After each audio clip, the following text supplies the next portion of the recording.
हर हर महादेव। शिव भक्तों, ज्ञान के मोती स्टोरी कहानी चैनल में आपका स्वागत है। प्यारे भक्तों, आज हम सुनेंगे सावन सोमवार व्रत की एक अद्भुत कथा। भक्तों, क्या आपने कभी महसूस किया है जब सावन की पहली बारिश जमीन पर गिरती है तो उसके साथ एक सौंधी सी महक हवा में घुल जाती है, मानो धरती माँ ने भगवान शिव के चरणों को छू लिया हो और उसकी उस छुअन से प्रकृति खुद जाग उठी हो। सावन का यह महीना सिर्फ ऋतु परिवर्तन नहीं होता, यह तो एक अवसर होता है शिव से संवाद का, आत्मा से मिलन का और जीवन की उन अदृश्य परीक्षाओं को समझने का जो शिव हमें देते हैं ताकि हम उनके प्रेम, कृपा और मार्गदर्शन के योग्य बन सके। भक्तों, आज की यह कथा आपको यह अनुभव कराएगी कि भगवान शिव जब किसी को अपनी कृपा से नवाजते हैं तो पहले उसकी आत्मा को परखते हैं। वे हमें जीवन के कठिन रास्तों से गुजारते हैं, लेकिन सिर्फ इसीलिए ताकि हम भीतर से और भी मजबूत, शांत और प्रेममय बन सकें। तो चलिए सावन की इस प्रथम होर पर एक अद्भुत यात्रा शुरू करते हैं, जहां वर्षा की हर बूंद एक कथा कहती है और हर कथा शिव की महिमा का गान करती है। सावन की वह पहली सुबह थी। रात भर बारिश होती रही थी, जैसे आकाश खुद धरती को पवित्र कर रहा हो। और सुबह जब सूर्य की पहली किरणें बादलों के बीच से झांकी तो ऐसा लगा मानो शिव स्वयं आकाश से उतरकर हमारे हृदयों में विराजमान हो गए हो। मंदिर का प्रांगण भक्तों से खचाखच भरा हुआ था। शिवलिंग पर जला अभिषेक चल रहा था। शंख की ध्वनि, घंटियों की टन-टन और मंत्रों की गूंज सब मिलकर जैसे किसी और ही लोक का वातावरण रच रही थी। मंदिर के गर्भगृह से एक मधुर भजन की स्वर लहरियां निकल रही थी, जो हवा के साथ उड़ती हुई हर हृदय को छू रही थी। उस भजन की स्वर गंगा से सभी भक्त ऐसे अभिभूत हो गए थे कि मानो वक्त थम गया हो, सांसें थम गई हो और बस भक्ति का समुद्र चारों ओर लहराने लगा हो। भजन समाप्त हुआ, मंदिर में फिर से सांसें लौट आई। तभी पंडित जी ने आरती की थाल एक युवती को थमाते हुए कहा, बेटी सभी भक्तों को आरती दे दो। वह युवती थी शिवांगी। उसके चेहरे पर सौम्यता, आंखों में श्रद्धा और चाल में संयम था। उसने मुस्कुराते हुए आरती की थाल ली और एक एक सबको आरती देने लगी। अब तक जो लोग उसकी आवाज से मंत्रमुग्ध थे, वे अब उसकी भक्ति और संस्कारों की प्रशंसा करने लगे।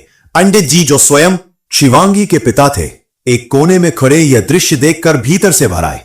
उन्होंने शिवलिंग के सामने हाथ जोड़कर आंखें मूंद ली और मन ही मन प्रार्थना की, हे महादेव, यह सब आपकी कृपा है। मेरी बेटी में जो भक्ति है, जो मधुरता है, वह आपके आशीर्वाद का ही प्रसाद है। कृपा करे इसे बनाए रखें। तभी एक सम्मानित महिला, जो अपने वस्त्रों और आभूषणों से किसी बड़े घर की लग रही थी, पंडित जी के पास आकर उन्हें प्रणाम करती है और पूछती है, पंडित जी, जो लड़की अभी भजन गा रही थी, क्या मैं उससे मिल सकती हूं? पंडित जी थोड़ा संकोच करते हुए बोले, माता जी क्षमा करें, मैं आपको पहचानता नहीं, क्योंकि इससे पहले मैंने आपको यहां कभी नहीं देखा। लेकिन अगर उस लड़की से अनजाने में कोई भूल हो गई हो तो मैं क्षमा चाहता हूं। महिला मुस्कुराते हुए बोली, नहीं पंडित जी, आप सही कह रहे हैं, मैं यहां की नहीं हूं। दरअसल मैं अपने काम के सिलसिले में यहां आई थी। कृपया मुझ पर पाप का बोझ न डाले। वह लड़की तो साक्षात माता पार्वती का रूप है। मैं उसकी मधुर आवाज में इस कदर खो गई थी कि अपने महत्वपूर्ण काम को भी भूल गई और इस पवित्र मंदिर में रुक गई। मैं उसे एक बार साक्षात देखना और उसे आशीर्वाद व एक छोटा सा उपहार देना चाहती हूं, अगर आपको कोई आपत्ति ना हो। पंडित जी ने विनम्रता से उत्तर दिया, माता जी, आपके स्वरूप से आप एक संस्कारी और प्रतिष्ठित महिला प्रतीत होती है। मैं कैसे आपको उसकी भेंट से वंचित रख सकता हूं? बड़ों के आशीर्वाद में तो साक्षात ईश्वर का आशीर्वाद होता है। मैं अभी उसे बुलाता हूं। फिर पंडित जी ने शिवांगी को आवाज लगाई। शिवांगी बाहर आकर पूछती है, कहिए बाबा, आपने मुझे क्यों बुलाया? पंडित जी बोले, बेटी, कोई तुमसे मिलना चाहता है और तुम्हें आशीर्वाद देना चाहता है। पहले तो सामने खड़ी अनजान महिला को देखकर शिवांगी थोड़ा चौंकी, लेकिन फिर पंडित जी के कहे अनुसार उसने झुककर उनके पैर छुए। महिला ने उसका माथा सहलाते हुए कहा, बेटी, तुम साक्षात मां पार्वती का रूप हो। तुम्हारी आवाज में देवी का वास है।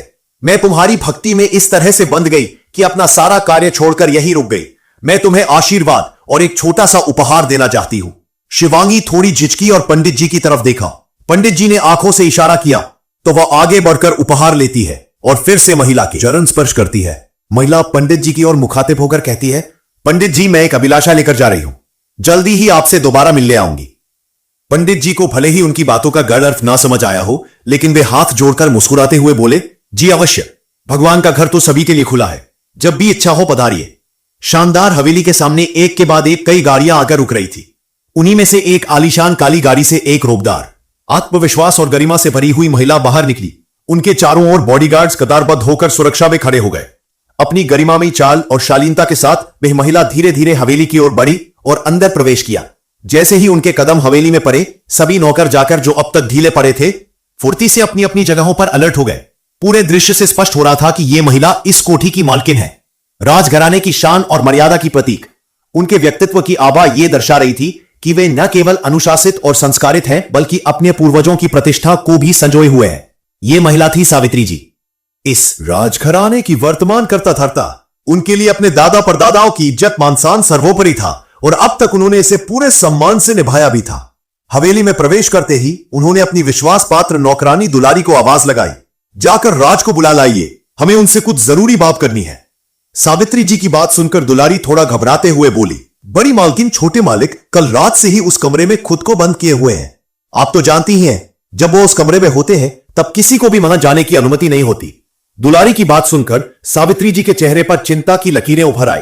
उन्होंने तुरंत किसी को फोन मिलाते हुए कहा, जितना जल्दी हो सके आप घर आ जाइए, हमें आपसे कुछ जरूरी बात करनी है। कुछ समय बाद हवेली के मुख्य द्वार पर एक और गाड़ी आकर रुकी।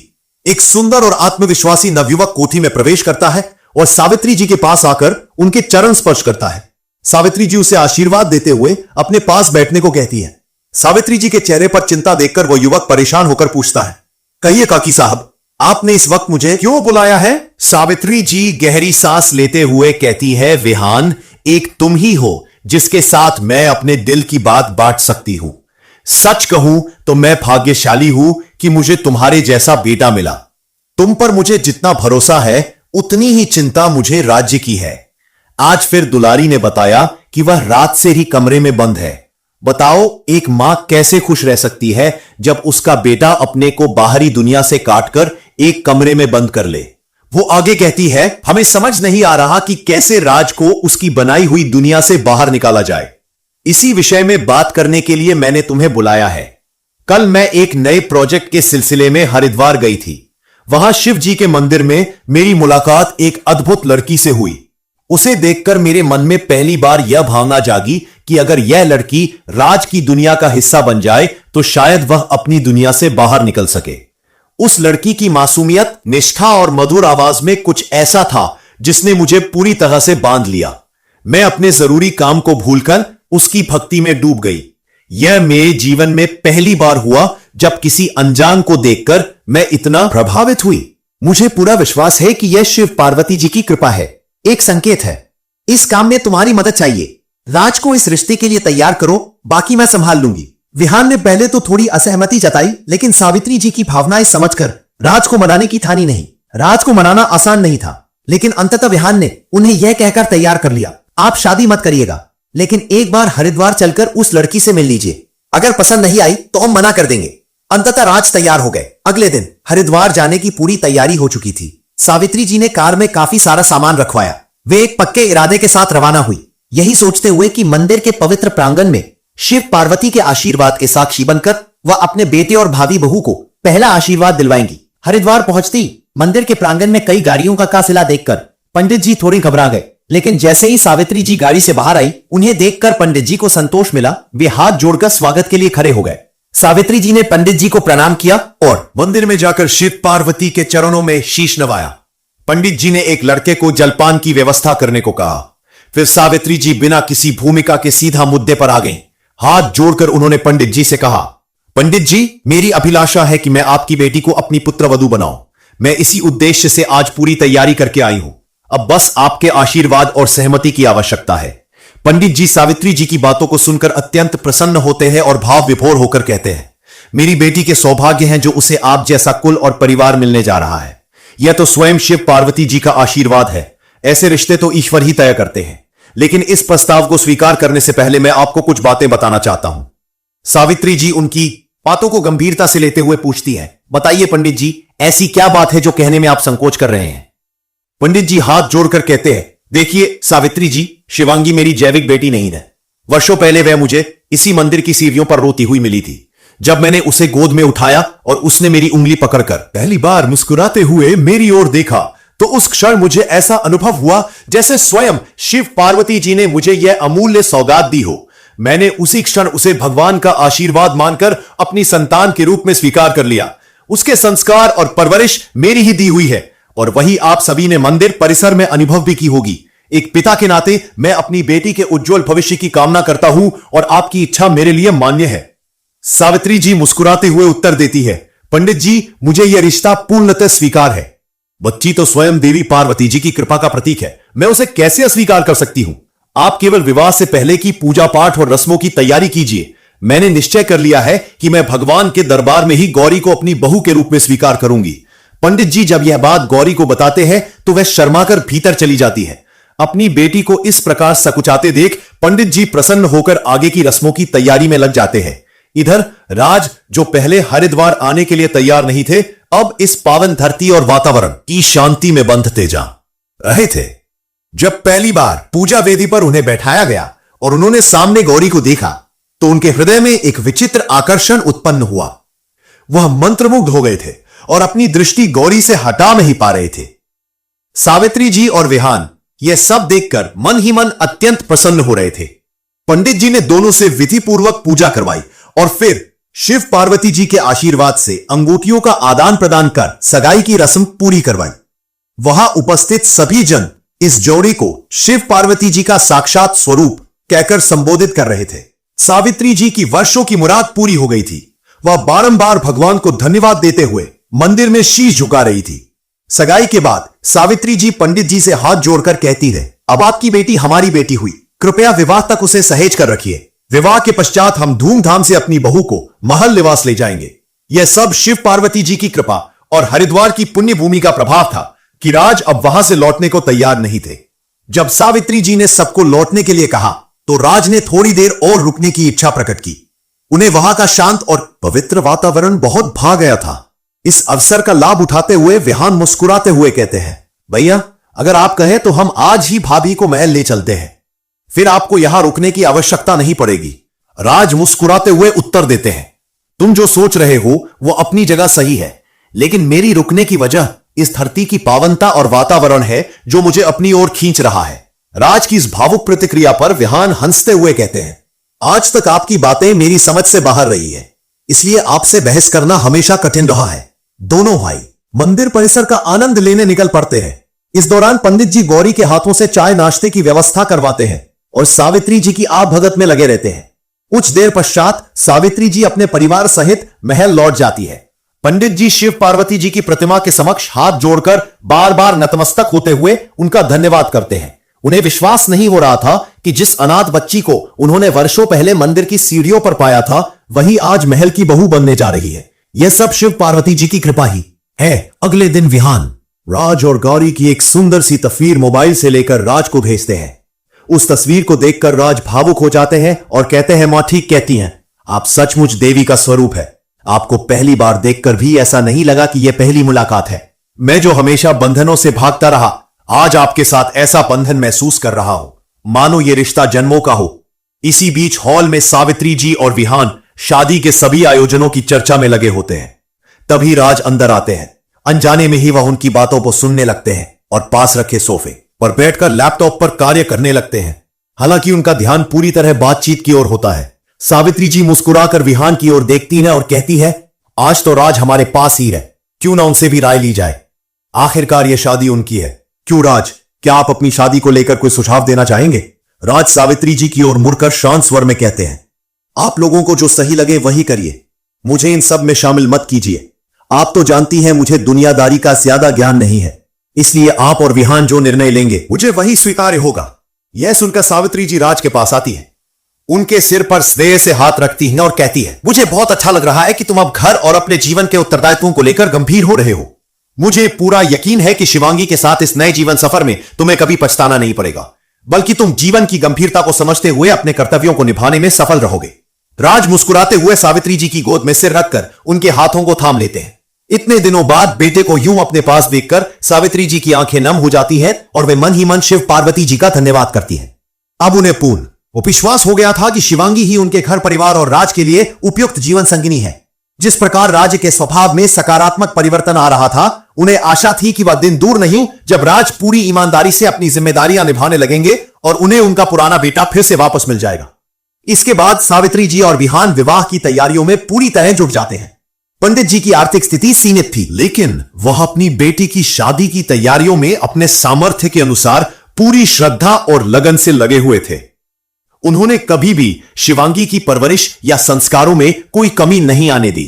वे नहीं चाहते थे कि शिवांगी के जीवन में आगे चलकर कोई दुख या कष्ट आए।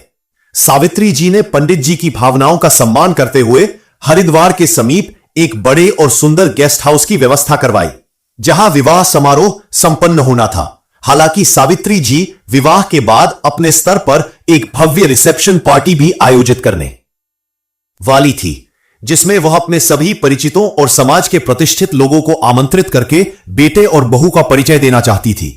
आखिरकार वह मंगल बेला भी आ गई, जब शिवांगी और राज हरिद्वार की पावन भूमि पर भगवान शिव पार्वती के आशीर्वाद से एक दूसरे के जीवन साथी बने। विवाह बहुत ही शुभ और सादगीपूर्ण वातावरण में संपन्न हुआ। विवाह के उपरांत जब सावित्री जी ने पंडित जी से शिवांगी की विदाई की बात की, तो पंडित जी की आंखों से अनायास ही आंसू बह निकले। उन्होंने हाथ जोड़कर सावित्री जी का आभार प्रकट करते हुए कहा, मैंने अपनी बेटी की परवरिश और संस्कारों में कोई कमी नहीं रखी, लेकिन एक पिता होने के नाते आपसे निवेदन है, यदि कभी मेरी बेटी से कोई भूल हो जाए तो उसे मां की तरह मार्गदर्शन देना और उसकी रक्षा करना। सावित्री जी भी हाथ जोड़कर भावुक स्वर में कहती हैं, पंडित जी कृपया मुझे हाथ जोड़कर शर्मिंदा ना कीजिए। आपने जो अमूल्य उपहार हमें दिया है वह हम जीवन भर नहीं भूलेंगे। आपकी बेटी अब हमारी बेटी है। आपकी परवरिश पर मुझे कोई संदेह नहीं है। मैं शिवांगी को अपनी बेटी की तरह सहेज कर रखूंगी। इसके बाद शिवांगी ने सभी बड़ों का आशीर्वाद देकर अपने नए जीवन की ओर कदम बढ़ाया। नए घर में प्रवेश करते समय महल की भव्यता और दिव्यता देखकर शिवांगी की आंखें नम हो गई। सावित्री जी आरती की थाल लेकर उसके स्वागत में खड़ी थी। उन्होंने शिवांगी की आरती उतारी, चावल का कलश गिरवाया और विधिवत गृह प्रवेश करवाया। फिर वे नवविवाहित जोड़े को महल के मंदिर में ले गई, जहां शिव पार्वती की मूर्ति के समक्ष दोनों ने शीश नवाया और आशीर्वाद प्राप्त किया। शिव पार्वती की प्रतिमा के सामने खड़ी होकर शिवांगी की आंखों से भावनाओं का सैलाब उमड़ पड़ा। वह अपने सौभाग्य और इस नए परिवार को पाकर शिव पार्वती का मन से धन्यवाद करती है। ससुराल के नए वातावरण में शिवांगी पूर्ण रूप से घुल मिल चुकी थी। उसने घर की जिम्मेदारियां पूरे समर्पण से संभाल ली थी। रोज सुबह मंदिर में पूजा करना अब भी उसके स्वभाव का हिस्सा था, जिसे देखकर सावित्री जी को अत्यधिक संतोष और शांति मिलती थी। राज भी अब बदल चुके थे। वे शिवांगी का बहुत ध्यान रखते थे। दोनों एक दूसरे से गहरा प्रेम करते थे। उन्हें देखकर ऐसा प्रतीत होता था मानो वे जन्म जन्मांतर से एक दूसरे को जानते हो। शिवांगी राज के मन की बात बिना कहे ही समझ जाती थी। राज स्वयं यह देखकर कई बार चकित रह जाते थे। यह प्रेम का असर था या संगति का प्रभाव, जो भी था, राज के स्वभाव में बड़ा परिवर्तन आ गया था।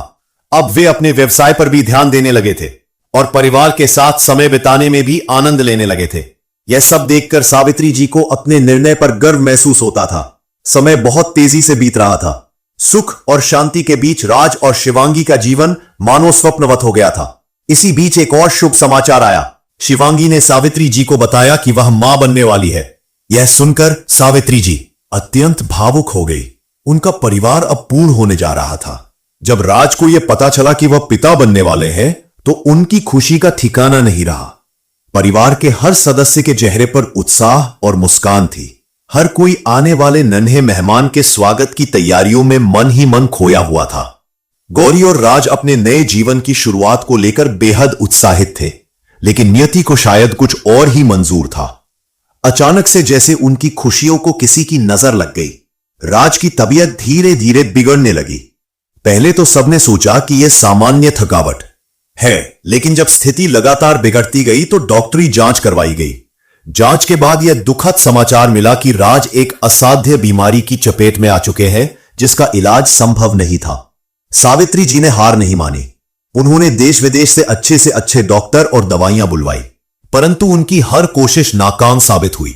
राज दिन ब दिन कमजोर होते गए और अंततः बिस्तर से उठना भी उनके लिए असंभव हो गया। जीवन की यही सच्चाई है। खुशियां भले ही तीव्र गति से आती हैं, पर उनका जीवन बहुत छोटा होता है। सुख के बाद दुख और दुख के बाद सुख आना एक शाश्वत चक्र है। शायद यह वही समय था जब शिवांगी की जिंदगी के सुखद पल समाप्त हो चुके थे और अब दुख का सबसे बड़ा तूफान उसके जीवन में दस्तक देने वाला था। एक दिन अचानक हवेली में वह हृदय विदारक समाचार पहुंचा। राज अब इस दुनिया में नहीं रहे। इस खबर ने सबको स्तब्ध कर दिया। शिवांगी जैसे सुन ही नहीं पाई। उसकी रंगीन दुनिया एक झटके में बेरंग हो गई। उसका चेहरा, उसकी मुस्कान, उसकी आंखों की चमक सब जैसे बुझ से गए थे। सावित्री जी को बेटे के जाने से जितना गम था, उससे कहीं अधिक चिंता इस बात की थी कि अब उनकी बहू शिवांगी कैसे जिएगी। वह उस मासूम लड़की के भविष्य को लेकर चिंतित थी जो अभी जीवन की शुरुआत में ही विधवा बन गई थी। ऊपर से एक अजन्मा शिशु भी आने वाला था। उस जीवन का क्या होगा? राज की मृत्यु से पूरा घर शोक में डूबा हुआ था। सावित्री जी ने खुद को एक कमरे में बंद कर लिया। राज की अंतिम क्रियाक्रम की सारी जिम्मेदारी विहान ने संभाली। उसने पूरे धैर्य और निष्ठा से हर कार्य को संपन्न किया। साथ ही बिजनेस की भी पूरी जिम्मेदारी अपने कंधों पर ले ली, क्योंकि इस समय सावित्री जी की हालत ऐसी नहीं थी कि वे अपने आप को संभाल सके। गौरी की स्थिति अत्यंत गंभीर थी। वह शून्य में खोई हुई थी। उसे ना बाहर की दुनिया का होश था और ना ही अपने शरीर का। जैसे उसका जीवन, उसकी चेतना और उसकी आत्मा सब शोक में ठहर गई थी। इस सबके बीच सावित्री जी एक तरफ बेटे के शोक से टूट चुकी थी, दूसरी तरफ बहू की मानसिक स्थिति और आने वाले वारिस के भविष्य की चिंता उन्हें खाए जा रही थी। विहान ने एक दिन साहस करके सावित्री जी से बात की। उन्होंने बिजनेस से जुड़ी कुछ बातें साझा की और उन्हें मानसिक सल देते हुए कहा, अगर आप खुद को मजबूत नहीं रखेंगी तो शिवांगी का क्या होगा और उस आने वाले बच्चे का क्या जो अभी जन्मा भी नहीं है।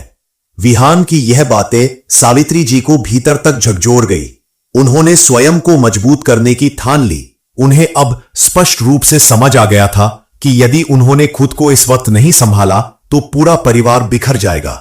इसलिए अब उन्हें अपने दुखों को एक ओर रखकर शिवांगी और आने वाली संतान के भविष्य के बारे में सोचना था। राज की मृत्यु से न सिर्फ सावित्री जी ने अपना बेटा खोया था, बल्कि शिवांगी ने अपने जीवन साथी को और अजन्मी संतान ने पिता की छाया को खो दिया। वो था अब सावित्री जी की नजरों में केवल एक व्यक्ति था जो उनके टूटे हुए जीवन को संभाल सकता था, विहान। उन्होंने विहान को हमेशा अपने बेटे जैसा ही स्नेह और सम्मान दिया था। जब विहान बहुत छोटा था और उसके माता पिता की सड़क दुर्घटना में मृत्यु हो गई थी, तभी से सावित्री जी ने उसे अपनी गोद में उठाकर पाला था। उन्हें कभी भी राज्य और विहान में कोई फर्क महसूस नहीं हुआ, बल्कि कई बार वे विहान पर राज्य से अधिक भरोसा करती थी। इसी विश्वास के चलते आज इस दुख की घड़ी में भी उन्हें यही लग रहा था कि केवल विहान ही उनके परिवार को संभाल सकता है। काफी सोच विचार के बाद सावित्री जी ने मन ही मन एक निर्णय लिया। अब उन्हें केवल विहान से अपने दिल की बात कहनी थी। वह जानती थी कि विहान जो भी फैसला करेगा वह उनके परिवार के हित में होगा।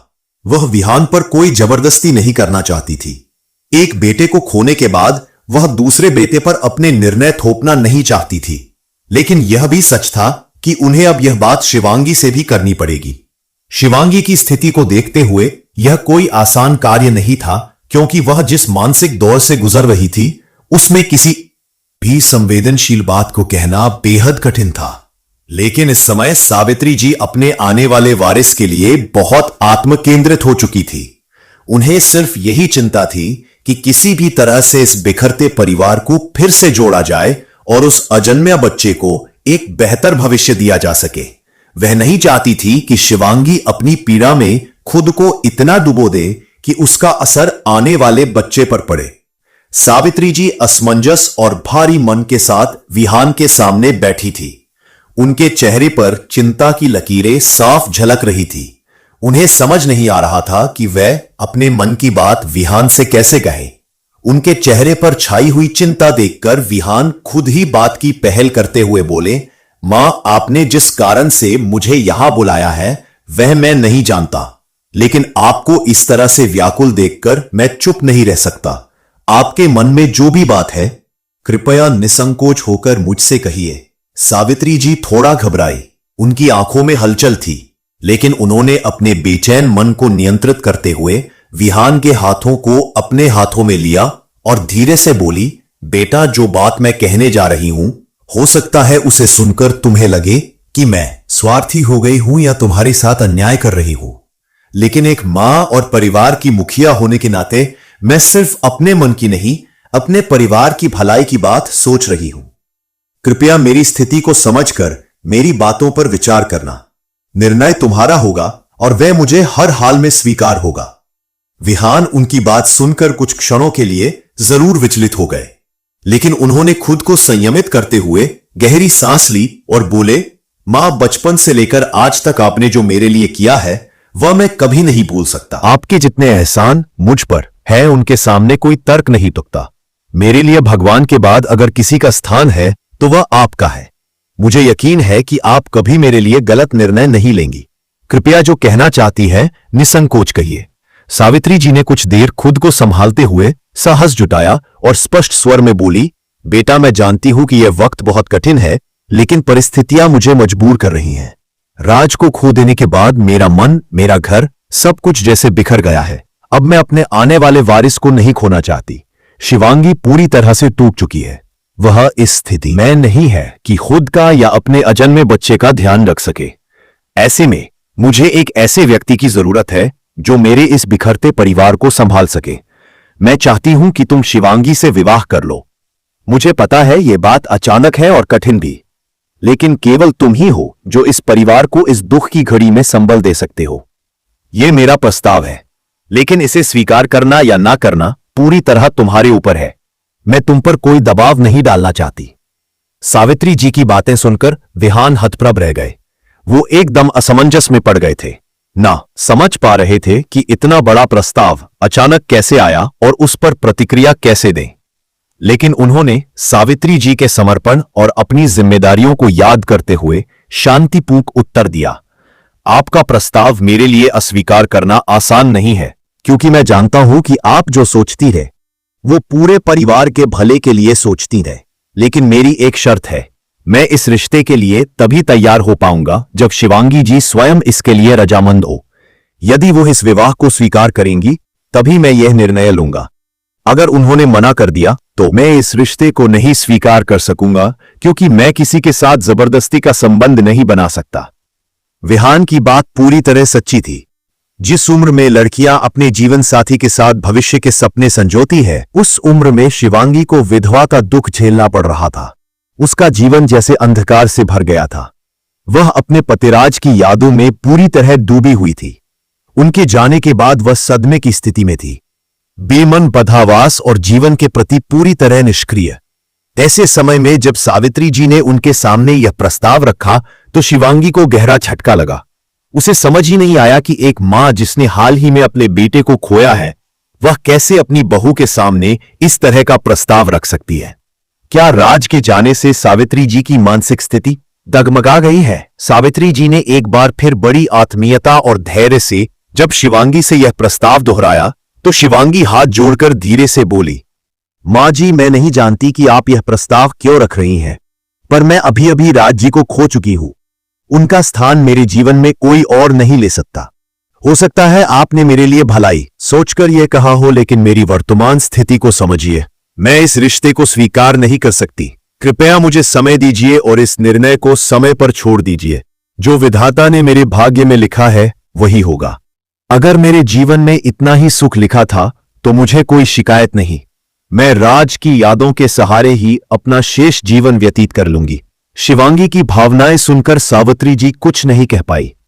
उन्होंने विहान को ओर देखा तो विहान ने भी गंभीरता से सिर हिलाते हुए कहा, मां, शिवांगी जी ठीक कह रही हैं। हमें उन्हें समय देना चाहिए। उन्होंने अभी अपना जीवन साथी खोया है। उनके मन की अवस्था को हम नहीं समझ सकते, और यह भी जरूरी नहीं कि केवल विवाह से ही परिवार को संभाला जा सकता है। मैं जानता हूं कि भाई के जाने के बाद इस परिवार की जिम्मेदारी अब मेरे कंधों पर है, और मैं आपको यकीन दिलाता हूं कि इस जिम्मेदारी को मैं पूरी निष्ठा और ईमानदारी से निभाऊंगा। मैं कभी आपको यह कहने का अवसर नहीं दूंगा कि आपने मुझ पर भरोसा करके गलती की। सावित्री जी ने शिवांगी के इंकार और विहान की संवेदनशील बातों को सुनकर निर्णय को समय पर छोड़ देने का फैसला किया। उन्हें यह विश्वास था कि समय हर घाव को भर देता है। संभव है कि भविष्य में जब भावनाएं स्थिर हो जाए और यदि शिवांगी और विहान स्वयं अपने रिश्ते को कोई नाम देना चाहे तो वह उनका पूरा साथ देंगी। वह विहान को बचपन से जानती थी और उन्हें यह विश्वास था कि विहान अपने वचन का मान जीवन भर रखेगा। समय धीरे धीरे बीत रहा था। विहान ने व्यवसाय की बागडोर संभालने के साथ साथ पूरे परिवार की जिम्मेदारी भी अपने कंधों पर उठा रखी थी। आज तक उन्होंने जिस तरह से परिवार को संभाला था, आधा दाल चाल, उन्होंने अपने में अपने घर में शान बनने के लिए संसार में अपना हथियार बाहर आने वाले हैं उनके पिता को दे देता है, बल्कि अपने बंधन के घर में बाशबाग है, वह बारिश का नद संभान करे। जो परेशानी के महीने हैं उनको देकर अपने साथ पहुंचते हैं, जो उनके बाप से नहीं पहुंचते। उन्होंने अपने अपने बंधन के घर में पूरा कर लिया है और उनके बाप का हिस्सा नहीं किया। उन्होंने अपनी परिवारी को बहुत अच्छी तरह बंध देते हैं। आगे भी वही ईमानदारी और समर्पण उनके कार्यों में स्पष्ट झलक रही थी। वहीं शिवांगी का 9वां महीना चल रहा था और पूरे घर में एक नए मेहमान के आगमन की बेसब्री से प्रतीक्षा की जा रही थी। अचानक एक दिन शिवांगी को पेट में तेज दर्द शुरू हो गया। सावित्री जी घबराकर तुरंत विहान को फोन करती हैं। कुछ सही तरह से व्यवस्थित हो गया तो वह थोड़ी सहज हो गई। कुछ देर में विहान भी अस्पताल पहुंच जाते हैं। सावित्री जी उन्हें देखकर गले लगाते हुए कहती हैं, बेटा मन बहुत घबरा रहा है, हमारे राज वापस आने वाले हैं। थोड़ी ही देर में अस्पताल में एक बच्चे के रोने की आवाज गूंजती है। नर्स बाहर आकर बधाई देती है, बेटा हुआ है। बाद में वही नर्स बच्चे को गोद में लेकर बाहर आती है और विहान की गोद में देते हुए कहती है, आपका बेटा बिल्कुल आपकी तरह है, लीजिए। पहले गोद में लेने का हक पिता का ही होता है। बच्चे को पहली बार अपनी गोद में पाकर विहान को एक अनजाना सा एहसास होता है, एक अनकहा सा जुड़ाव। अपनी आंखों में आए आंसुओं को पोंछते हुए वह बच्चे को सावित्री जी की गोद में रखते हुए कहते हैं, लीजिए बड़ी मां, आपके राज फिर से वापस आ गए। सावित्री जी बच्चे को गोद में लेकर भरपूर प्यार करती हैं। रुपयों की गड्डी से बच्चे की नजर उतारती है और नर्सों को पैसे थमाते हुए कहती है, आप लोग इसे आपस में बांट लीजिए। मेरी बहू और पोते का इस तरह से ख्याल रखने के लिए बहुत बहुत धन्यवाद। विहान उन्हें खुश देखकर मुस्कुराते हुए कहते हैं, अब तो आप खुश हैं ना, क्योंकि आपके राज वापस आ गए हैं। बच्चे के जन्म की खुशी में भले ही सावित्री जी कुछ समय के लिए अपने दुख भूल गई थी, लेकिन उनके मन में अपनी बहू और पोते के भविष्य को सुरक्षित करने की चिंता अब भी जीवित थी। शिवांगी के द्वारा विवाह से मना कर देने के बाद उन्होंने इस विषय को नियति मानकर समय के हवाले कर दिया था। शिवांगी और बच्चे की तबीयत ठीक होने के कारण जल्दी ही उन्हें अस्पताल से छुट्टी मिल जाती है और सभी घर लौट आते हैं। घर में अब जन्मोत्सव की तैयारियां शुरू हो जाती है। विहान ने इस अवसर पर एक भव्य आयोजन करवाया जिसमें शहर के कई प्रतिष्ठित लोग शामिल हुए। सभी ने नन्हे राज को ढेर सारा प्यार और आशीर्वाद दिया। यह सब देखकर सावित्री जी बेहद खुश थीं। आज उनके घर का वारिस छोटा राज उनकी गोद में खेल रहा था। लेकिन इस खुशी के बीच एक क्षण ऐसा भी आता है जब सावित्री जी की आंखें नम हो जाती है, यह सोचकर कि बच्चे के सिर पर उसके पिता का साया नहीं है। फिर भी सब अपने अपने गमों को भुलाकर आने वाली खुशियों की ओर बढ़ रहे थे। छोटा राज भी अब बड़ा हो रहा था और विहान ने एक सच्चे अभिभावक की तरह उसका पूरा ध्यान रखा था। उन्होंने कभी भी परिवार को किसी बात की कमी महसूस नहीं होने दी। एक सुबह चाय पीते समय सावित्री जी ने विहान से कहा, विहान, अब छोटा राज बड़ा हो चुका है, हमें उसकी शिक्षा की व्यवस्था करनी चाहिए। इस बारे में तुम्हारी क्या राय है? विहान मुस्कुराते हुए जवाब देते हैं, जी बड़ी मां, आपने बिल्कुल सही कहा। आज ही मैं शहर के सबसे अच्छे स्कूलों के बारे में पता करता हूं, फिर जल्दी ही आरव का एडमिशन करवा दूंगा। आप निश्चिंत रहिए, ये मेरा काम है। इसी बातचीत के दौरान सावित्री जी कहती है, बेटा अब तुम ही शादी कर लो, तुम्हारी भी उम्र हो रही है, कब तक यूं ही अकेले रहोगे? विहान हंसते हुए जवाब देते हैं, जिस तरह आपने राज भाई के लिए लड़की ढूंढी थी उसी तरह मेरे लिए भी ढूंढ दीजिएगा, मैं तुरंत शादी कर लूंगा। हालांकि विहान के दिल में एक कोना ऐसा भी था जहां कुछ अनकहे एहसास जन्म ले चुके थे। जब से सावित्री जी ने शिवांगी के साथ विवाह का प्रस्ताव उनके सामने रखा था, तब से उनके मन में उसके प्रति सहानुभूति से कुछ अधिक जुड़ाव पैदा हो गया था। और जब से छोटा राज आया था, एक दिन भी ऐसा नहीं गया जब विहान ने अपनी जिम्मेदारियों से मुंह मोड़ा हो। विहान ने आरव के लिए 2 अच्छे स्कूल चुने। इन दोनों स्कूलों में जहां भी प्रवेश परीक्षा पास होती वहीं एडमिशन निश्चित था। इन स्कूलों में बच्चों के साथ साथ माता पिता का भी टेस्ट होता था, जिसकी जानकारी विहान ने सावित्री जी को दे दी थी। फिर उन्होंने शिवांगी से कहा कि वह बच्चे के साथ स्कूल जाकर टेस्ट में भाग ले। विहान एक प्रसिद्ध बिजनेसमैन थे, इसलिए स्कूल में उनका जोरदार स्वागत हुआ। प्रिंसिपल ने मुस्कुराते हुए कहा, तो क्या आप लोग अपने बेटे के साथ टेस्ट देने के लिए तैयार हैं? बाद में आरव का स्कूल में एडमिशन हो जाता है। प्रिंसिपल विहान से हाथ मिलाते हुए कहती है, कॉन्ग्रेचुलेशन सर, आपके बेटे का एडमिशन हो चुका है। यह सुनकर शिवांगी के मन में एक अजीब सी अनुभूति होती है। बार बार आरव को विहान का बेटा कहा जाना उसे विचलित करता है, लेकिन मौके की नजाकत को समझते हुए वह चुपचाप सब सुनती रहती है। विहान ने हमेशा की तरह परिस्थिति को बखूबी संभाला था और एक बार फिर सावित्री जी को यह विश्वास दिला दिया था कि उनका परिवार सुरक्षित हाथों में है। जब से आरव का स्कूल में एडमिशन हुआ था, वह बहुत खुश थे। हर दिन उनके नए दोस्त बन रहे थे। वह स्कूल में क्या क्या हुआ, किससे दोस्ती हुई, क्या पढ़ा, सब कुछ सावित्री जी और विहान से बड़े उत्साह से शेयर करते थे। विहान भी अब पूरी तरह से अपने व्यवसाय में ध्यान दे रहे थे, लेकिन फिर भी वह आरव के लिए हर दिन समय निकालना नहीं भूलते थे। एक दिन की बात है जब शिवांगी आरव को स्कूल के लिए तैयार कर रही थी। नाश्ते की मेज पर बैठकर जब सब मिलकर नाश्ता कर रहे थे, तभी आरव ने अचानक शिवांगी से एक मासूम सा सवाल कर लिया। मम्मा, सबके मम्मी पापा स्कूल आते हैं और बच्चों को प्यार करते हैं, फिर मेरे डैड मुझसे मिलने क्यों नहीं आते? इस मासूम सवाल ने एक पल के लिए सबको स्तब्ध कर दिया। शिवांगी के पास इस सवाल का कोई उत्तर नहीं था। यह सवाल सावित्री जी और विहान के दिल को भी चीर गया। विहान ने तुरंत स्थिति संभालने की कोशिश की। वह आरव को गोद में लेते हुए बोले, मैं हूं ना, मैं तुमसे रोज मिलने आया करूंगा। आरव मासूमियत से विहान की आंखों में झांकते हुए बोले, तो फिर आप मेरे डैड क्यों नहीं बन जाते? फिर मैं भी अपने दोस्तों को कह सकूंगा कि यह मेरे डैड हैं। सावित्री जी पहले से जानती थी कि एक ना एक दिन यह सवाल आरव जरूर पूछेंगे, और आज वही दिन आ गया था। यह वह पल था जब आरव को पहली बार अपने पिता की कमी शिद्दत से महसूस हुई थी। स्कूल जाते समय आरव यह सवाल छोड़कर चले गए, लेकिन घर में सन्नाटा छोड़ गए।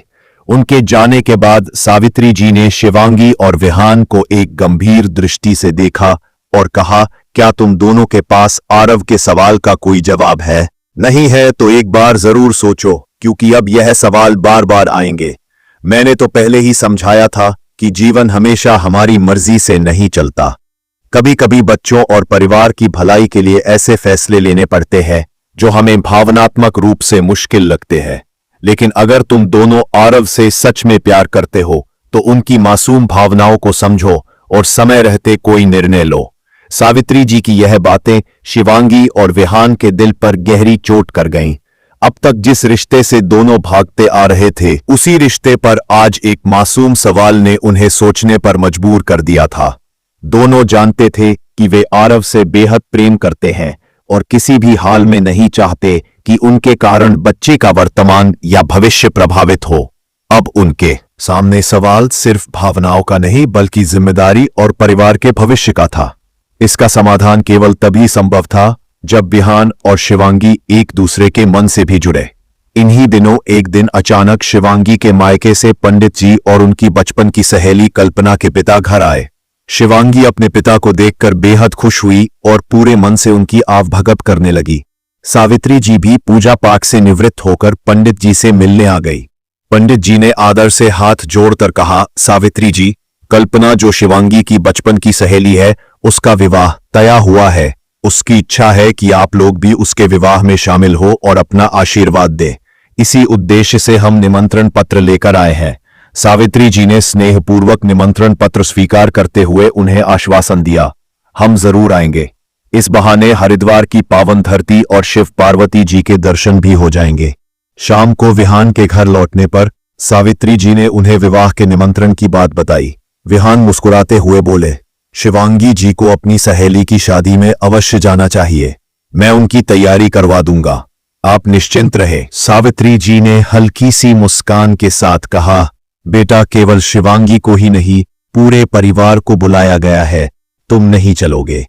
कुछ पल सोचने के बाद विहान बोले, ठीक है बड़ी मां, मैं ऑफिस के सारे काम निपटाकर शादी में चलने की कोशिश करूंगा। अब तक आरव और विहान एक दूसरे के इतने अभ्यस्त हो चुके थे कि एक दिन भी अलग रहना मुश्किल था। विहान अपनी व्यस्तताओं के बावजूद आरव के लिए विशेष समय निकालते थे। दोनों के बीच का संबंध अब पिता पुत्र जैसा गहरा हो गया था। यह बात सावित्री जी साफ देख रही थी। शादी में जाने की बात सुनकर आरव बेहद खुश हो गए।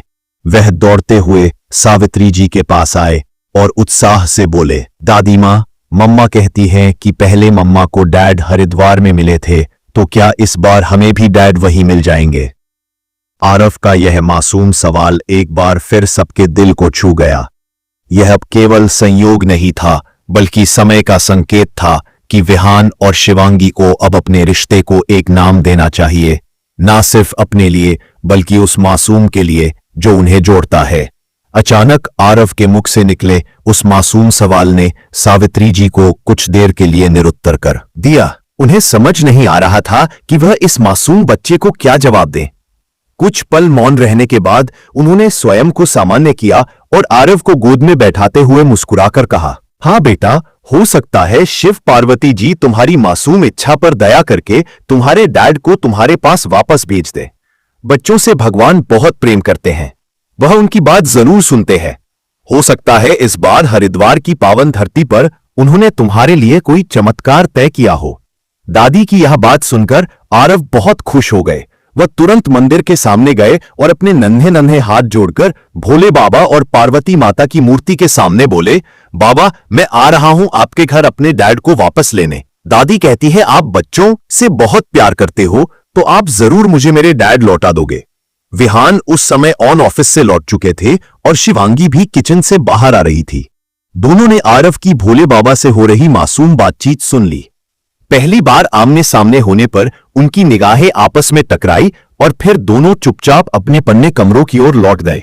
अब सावित्री जी को इंतजार था, क्या शिवजी इस मासूम इच्छा को पूरा करेंगे। शादी का दिन आ पहुंचा और सावित्री जी परिवार सहित हरिद्वार की पावन धरती पर पहुंच गई। सबसे पहले सभी ने शिव पार्वती जी के मंदिर में जाकर विधिवत पूजा अर्चना की। फिर वे शिवांगी की सहेली कल्पना के घर पहुंचे, जहां विवाह का उत्सव था। परिवार ने कल्पना को विवाह के लिए ढेरों उपहार भेंट किए और फिर वे कुछ समय के लिए गेस्ट हाउस लौट आए। शाम को सभी विवाह स्थल पहुंचे। रस्में प्रारंभ हो चुकी थीं। मेहंदी की रस्म चल रही थी, लेकिन शिवांगी थोड़ा अलग बैठी हुई थी। वो नहीं चाहती थी कि उसकी उपस्थिति से कल्पना के परिवार को कोई बात बुरी लगे। उसे पता था कि समाज एक विधवा को शुभ कार्यों में शामिल करना उचित नहीं समझता, इसलिए वो चुपचाप एक किनारे बैठकर रस्में देख रही थी। कल्पना की नजर जब शिवांगी पर पड़ी तो वह खुद को रोक नहीं सकी। वो बचपन से शिवांगी की सबसे प्रिय सहेली रही थी और उसके हर सुखदुख में साथ खड़ी रही थी। उसे शिवांगी का यूं अकेले और चुप रहना बिल्कुल अच्छा नहीं लगा। कल्पना ने अपनी बहन से कहकर शिवांगी को बुलवाया। उसने शिवांगी के हाथों में स्वयं मेहंदी लगवाई और फिर मेहंदी वाली से कहा कि वह बीएफ शिवांगी के हाथों पर कोई सुंदर सा नाम लिखे। तभी आरव भागते हुए आए और चहकते हुए बोले, विहान चाचू। जैसे ही विहान विवाह स्थल पर पहुंचे, आरव खुशी से दौड़ते हुए उनके पास चले गए। सभी की नजर विहान पर टिक गए। मेहंदी वाली ने बच्चों की बातों को सुनकर यह समझा कि विहान ही शिवांगी के जीवन साथी का नाम है और उसने वही नाम शिवांगी के हाथ पर लिख दिया। शिवांगी जब अपने हाथों में विहान का नाम देखती है तो घबरा जाती है। उसकी घबराहट देखकर कल्पना मुस्कुराते हुए कहती है, गौरी, मुझे लगता है यह शिव पार्वती जी का ही कोई संकेत है। शिवांगी धीरे से मुस्कुराते हुए जवाब देती है, अब तुम भी सबकी तरह बातें करने लगी हो। तुम ही तो थी जिससे मैं अपने दिल की हर बात साझा करती थी। तुम जानती हो कि राज जी के जाने के बाद मेरे जीवन में किसी और के लिए कोई जगह नहीं बची है। हाँ, मेरे बेटे को विहान जी से बहुत लगाव है और शायद विहान जी भी उसे उतना ही चाहते हैं, लेकिन मैं अपने बच्चे के लिए अपने फैसले को बदल सकती हूं, अपने लिए नहीं। कल्पना स्नेह से उसका हाथ थामते हुए कहती है, मुझे यकीन है तुम्हारे इस फैसले से राज जी भी खुश होंगे। वे भी नहीं चाहेंगे कि उनकी पत्नी और बेटा जिंदगी भर दुखी रहे। विहान जी भी कोई साधारण इंसान नहीं है। उन्होंने तुम्हारे बेटे को अपने बेटे जैसा प्यार दिया है। क्या तुमने कभी उनके मन की बात जानने की कोशिश की है? मैं उनकी आंखों में तुम्हारे लिए अपनापन देखती हूं। शायद वह भी तुम्हारे जवाब का इंतजार कर रहे हैं। अगर ऐसा ना होता तो वह अब तक शादी कर चुके होते। कल्पना के इन शब्दों ने शिवांगी के भीतर कुछ तोड़ दिया और कुछ जोड़ दिया। अब शिवांगी केवल अपने दर्द से नहीं बल्कि बेटे की खुशियों और विहान की खामोश भावनाओं से भी जुड़ने लगी थी। उसने मन ही मन यह स्वीकार किया शायद अब वक्त आ गया है अपने और अपने बेटे के जीवन को एक नया मोड़ देने का। शिवांगी ने जब पलटकर विहान और आरव को एक दूसरे के साथ स्नेहपूर्वक खेलते देखा तो सावित्री जी द्वारा दिया गया विवाह प्रस्ताव और कल्पना की कही बातें उसके मन के किसी कोने में हलचल मचाने लगी। वह अपने आप से सोचने लगी कि राज जी के जाने के बाद विहान ने किस तरह से बिना कुछ कहे, बिना किसी दिखावे के आरव को अपनाया था। विहान ने कभी यह जताने की कोशिश नहीं की कि उन्होंने कोई एहसान किया है, बल्कि वह तो पूरी निष्ठा से एक पिता की तरह उसके बेटे की परवरिश में जुटे रहे। छोटा राज भी उन्हें उतना ही प्रेम करता था।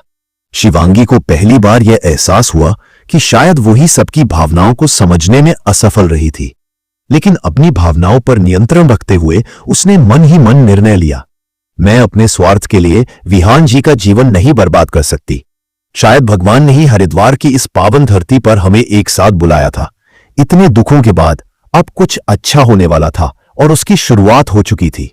भले ही किसी को इसका अंदाजा ना हो, लेकिन शिवांगी के सच्चे शुभचिंतक यही चाहते थे कि उसके सूने जीवन में एक बार फिर से खुशियों का आगमन हो।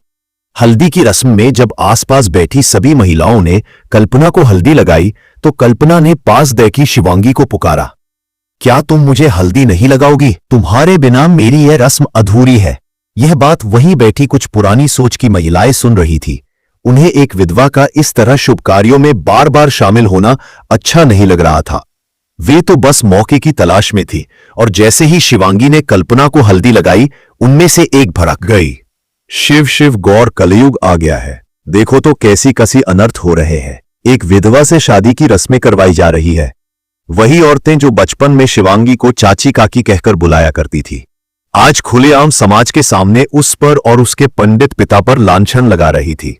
शिवांगी यह सब सुनकर खुद को रोक नहीं सकी और वहीं बैठकर रोने लगी। आज पहली बार उसे यह एहसास हुआ, वह तो बचपन से ही अभागन रही है।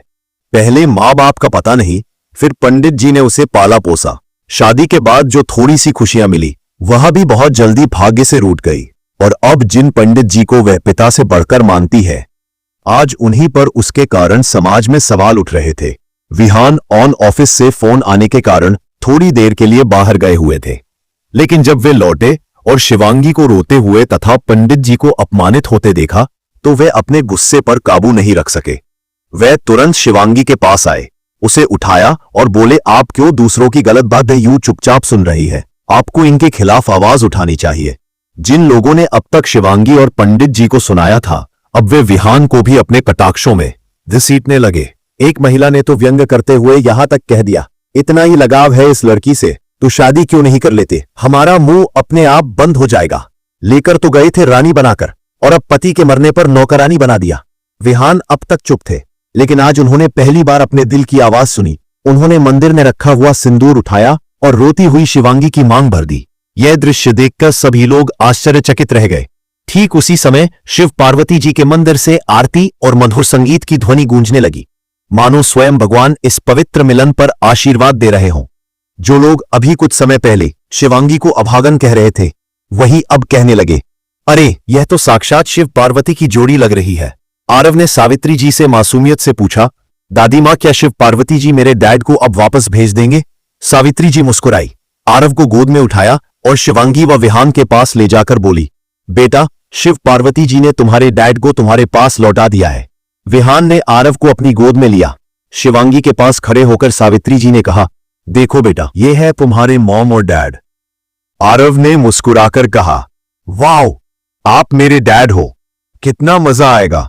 फिर हाथ जोड़कर भोले बाबा की मूर्ति की ओर देखकर बोले, थैंक यू दादी के बाबा, मेरे डैड को वापस भेजने के लिए।